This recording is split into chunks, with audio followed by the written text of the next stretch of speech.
Does a design require a designer? Keep that question in mind as we look at some new scientific discoveries about the origin of life in the universe. Since Charles Darwin published his theory of evolution in 1859, many scientists have denied that design requires a designer. Darwinists have long claimed that the mechanism of natural selection could generate the appearance or illusion of design without being directed or guided in any way. Recently, however, even staunch Darwinists have acknowledged that living things may have certain features that display evidence of actual, intelligent design, though their ideas about who designed life on Earth are, well, a bit out there. Some prominent scientists have proposed that space aliens designed and then transported life to Earth. Evolutionary biologist and noted atheist Richard Dawkins has even floated this idea, suggesting that extraterrestrials may be responsible for a possible signature of intelligence in life. Indeed, no less a scientific genius than Francis Crick, who helped discover DNA, also proposed the idea that ETs seeded life on Earth to set the evolutionary process in motion. If true, we have an intergalactic Johnny Appleseed to thank for starting the chain reaction that has taken us from inanimate matter to Shakespeare. So why have these scientists considered this seemingly far-fetched possibility? Because they have encountered a big mystery they can't explain. It turns out that even the simplest living cells aren't simple at all, and that discovery has made it extremely difficult to explain the origin of life. Recall from biology class that Crick and his partner James Watson discovered the structure of the DNA molecule. When they did, they also realized that the chemical subunits in DNA function like letters in a written language or digital symbols in a computer code. As Bill Gates has explained, DNA is like a computer program, but far, far more advanced than any software we've ever created, which kind of suggests a master programmer.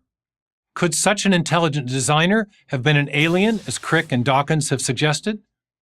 Perhaps, but there are problems with this explanation, big ones. First, the spaceship theory does not actually solve the problem of the ultimate origin of life. In fact, it dodges the whole question of where this super smart alien came from. How did he evolve? How did the first life and the genetic information necessary to produce it first arise on his planet? But there is something else the ET hypothesis does not explain.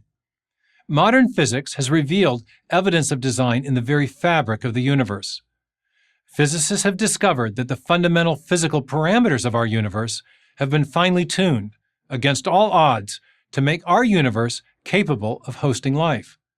Even the slightest alterations in the values of key factors, such as the strength of gravity or electromagnetism, or the masses of elementary particles, would render life impossible.